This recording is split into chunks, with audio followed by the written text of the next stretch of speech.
सभी शिव भक्तों के चरणों में मेरा प्रणाम। आज मैं आपको वह अमूल्य कथा सुनाने जा रही हूँ जिससे सुनने मात्र से मनुष्य के सारे पाप दूर होते हैं तथा सारे कष्टों से मुक्ति मिलती है। इसलिए इस कथा को ध्यान से सुनें तथा शिव की कृपा पाएं।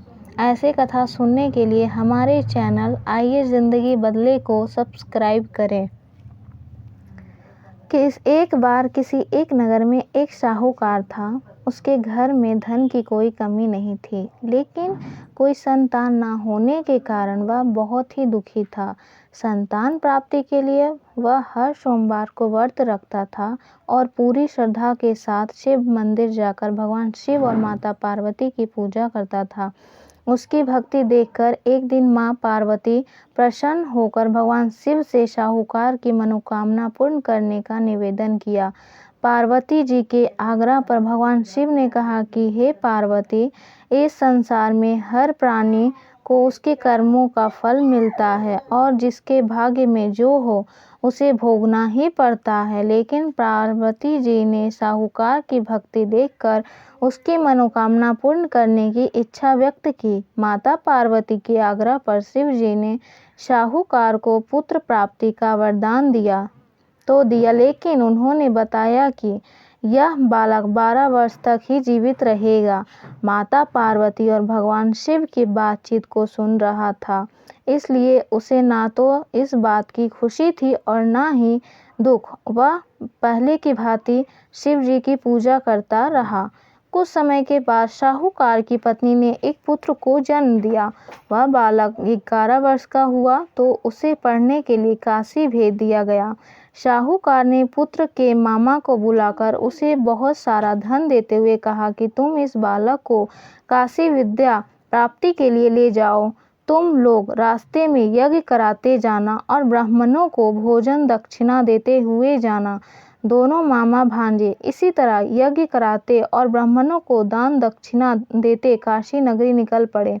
इस दौरान रात में एक नगर पड़ा जहां नगर के राजा की कन्या का विवाह था, लेकिन जिस राजकुमार से उसका विवाह होने वाला था वह एक आंख से काना था। राजकुमार के पिता ने अपने पुत्र के काना होने की बात को छुपाने के लिए सोचा, क्यों ना उसने साहूकार के पुत्र को दूल्हा बनाकर राजकुमारी से विवाह करा दूं। विवाह के बाद इसको धन देकर विदा कर दूंगा और राजकुमारी को अपने नगर ले जाऊंगा। लड़के को दूल्हे के वस्त्र पहनाकर राजकुमारी से विवाह करा दिया गया। साहूकार का पुत्र ईमानदार था, उसे यह बात सही नहीं लगी, इसलिए उसने अवसर पाकर राजकुमारी के दुपट्टे पर लिखा कि तुम्हारा विवाह तो मेरे साथ हुआ है, लेकिन जिस राजकुमार के संग तुम्हें भेजा जाएगा वह एक आंख से काना है। मैं तो काशी पढ़ने जा रहा हूँ। जब राजकुमारी ने चुन्नी पर लिखी बातें पढ़ी तो उसने अपने माता पिता को यह बात बताई। राजा ने अपनी पुत्री को विदा नहीं किया, फिर बारात वापस चली गई। दूसरी ओर साहूकार का लड़का और उसका मामा काशी पहुँचे और वहां जाकर उन्होंने यज्ञ किया। जिस दिन लड़का 12 साल का हुआ उस दिन की यज्ञ का आयोजन था। लड़के ने अपने मामा से कहा कि मेरी तबीयत कुछ ठीक नहीं है। मामा ने कहा कि तुम अंदर जाकर आराम कर लो। शिव जी के वरदान अनुसार कुछ ही देर में उस बालक के प्राण निकल गए। मृत भांजे को देख उसके मामा ने विलाप करना शुरू किया। संयोगवश उसी समय शिव जी और माता पार्वती उधर से जा रहे थे। पार्वती माता ने भोलेनाथ से कहा, स्वामी, मुझे इसके रोने के स्वर सहन नहीं हो रहा। आप इस व्यक्ति के कष्ट को अवश्य दूर करें।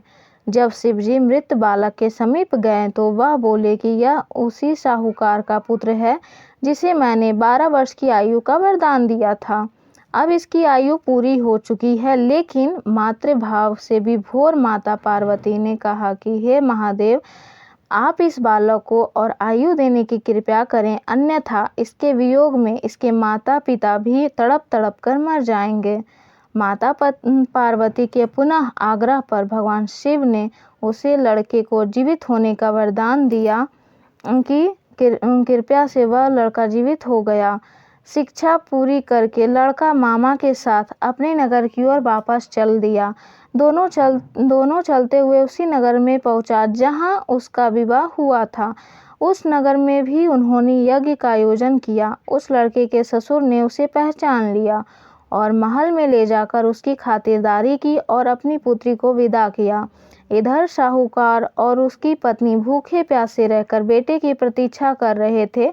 उन्होंने प्रण कर रखा था कि यदि उन्हें अपने बेटे की मृत्यु का समाचार मिला तो वह भी प्राण त्याग देंगे, परंतु अपने बेटे के जीवित होने का समाचार पाकर वह बहुत प्रसन्न हुए। उसी रात भगवान शिव ने साहूकार को स्वप्न में आकर कहा, हे सृष्टि, मैंने तेरे सोमवार के व्रत करने का और व्रत कथा सुनने से प्रसन्न होकर तेरे पुत्र को लंबी आयु प्रदान की है।